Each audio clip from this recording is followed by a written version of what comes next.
రాష్ట్రంలోని ప్రజల సమస్యలను నేరుగా విని పరిష్కార మార్గాలు చూపేందుకు తెలంగాణ కాంగ్రెస్ సర్కారు కొలువుదీరిన కొత్తలోనే సీఎం ప్రజావాణి కార్యక్రమానికి శ్రీకారం చుట్టింది. ప్రభుత్వం ప్రజల మధ్య అంతరాన్ని తగ్గించి పారదర్శకమైన పాలనను ప్రోత్సహించడం, కాంగ్రెస్ పార్టీ ఎన్నికల హామీలైన 6 గ్యారంటీల అమలుకు సంబంధించిన దరఖాస్తులను సేకరించడం ఈ కార్యక్రమం ముఖ్య ఉద్దేశంగా పెట్టుకున్నది.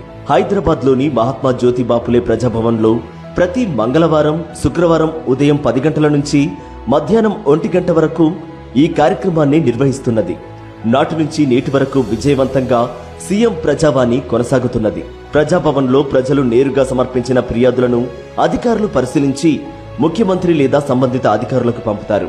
వెబ్సైట్ ద్వారా కూడా ఫిర్యాదులను స్వీకరిస్తారు. ఫిర్యాదు సమర్పించిన తర్వాత ఒక రిజిస్ట్రేషన్ నంబర్ జనరేట్ అవుతుంది.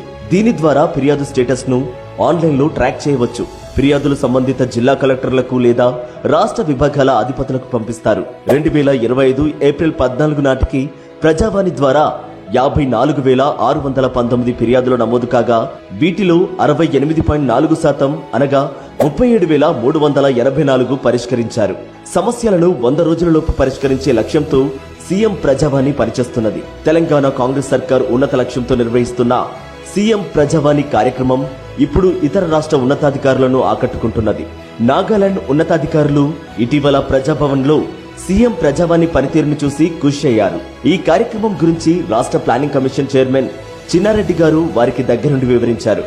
సీఎం ప్రజావాణిలో ఫిర్యాదులను స్వీకరించడం, వాటిని ఆన్లైన్లో సంబంధిత శాఖలకు పంపడం, డెస్క్ ఆఫీసర్ల విధులు, హెల్ప్ డెస్క్, ఫిర్యాదుల ట్రాకింగ్ ను నాగాలాండ్ బృందం పరిశీలించింది. ఈ విధానం చాలా బాగుందని నాగాలాండ్ టీం కితాబిచ్చింది. ఇలాంటి కార్యక్రమాన్ని తమ రాష్ట్రంలోనూ నిర్వహించేలా ప్రభుత్వానికి సిఫారసు చేస్తామని చెప్పింది. ప్రజా సమస్యల పట్ల తెలంగాణ కాంగ్రెస్ సర్కారుకు ఉన్న చిత్తశుద్ధిని కొనియాడింది.